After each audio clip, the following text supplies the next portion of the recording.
Okay, please excuse the very unflattering angle. This is the only way I could get my phone to prop up.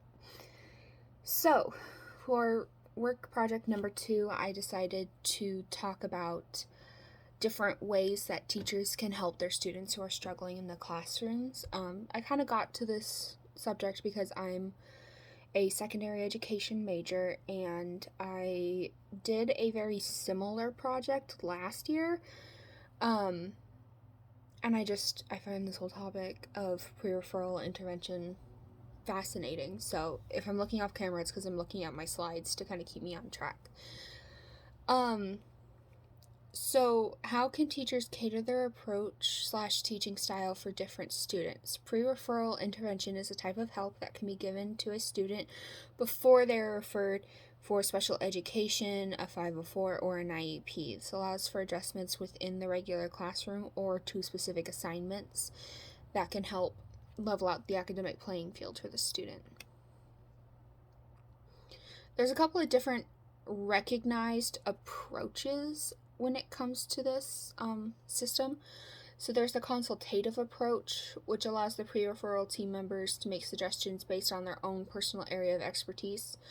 So like teachers, paraprofessionals, and counselors can give advice to a general ed teacher with what they think they should do.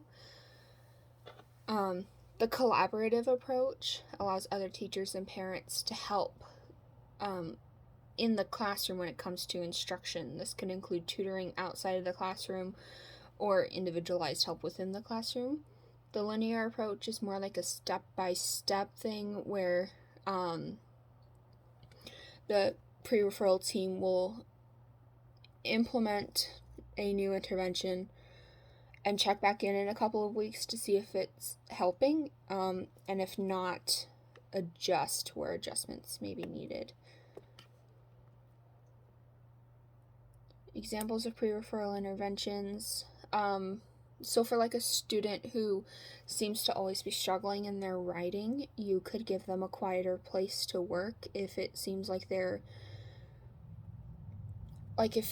their writing is disorganized and doesn't really make sense. It could be because their space is disorganized and doesn't really make sense. So you might have to let them work outside in the hallway, let them work in the library, let them use their headphones so they can kind of zone out and just get their work done. For other more behavioral type situations, like for a student who doesn't respond appropriately to praise, you could try like more non-intimidating strategies of praising a student instead of just saying good job to them in front of the entire class, because some students will get freaked out by that.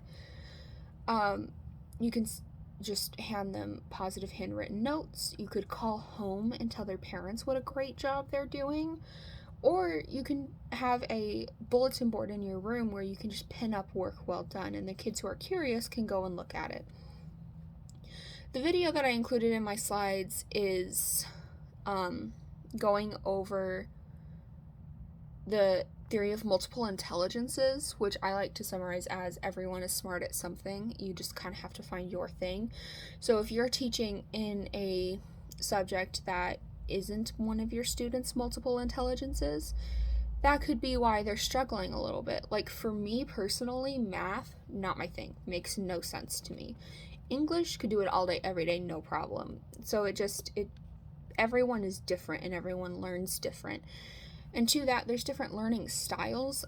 Teachers can have their students, like at the beginning of the semester, take quizzes to find out what kind of learner they actually are, and that can help both the student know how they should be studying for the best results, and the teacher to know the kids who need extra support based on the way that they teach. So if you're a teacher that usually lectures more than gives out handwritten notes, maybe you should give your lecture outline to one of your students that needs handwritten instruction more than others so that they can kind of follow along. And another part of adjusting your approach for your different students would include adjusting the way you approach situations. Some students need you to be very frank and upfront with them and direct when you're speaking to them. Others may need things a little bit more sugar coated, I guess you could say, so that their feelings don't get hurt and they don't completely shut down, because that's not helpful for anyone. So my closing questions that I kind of had for myself after doing all this research was, how do we support the teachers who are supporting students, and what can be done to make this process easier for all involved? Why do teachers struggle so hard with the pre-referral intervention process? Is it something that the schools are failing to supplement, or is it just something not everyone knows about? But thank you for watching. I'm going to try to send this one now, see if it works.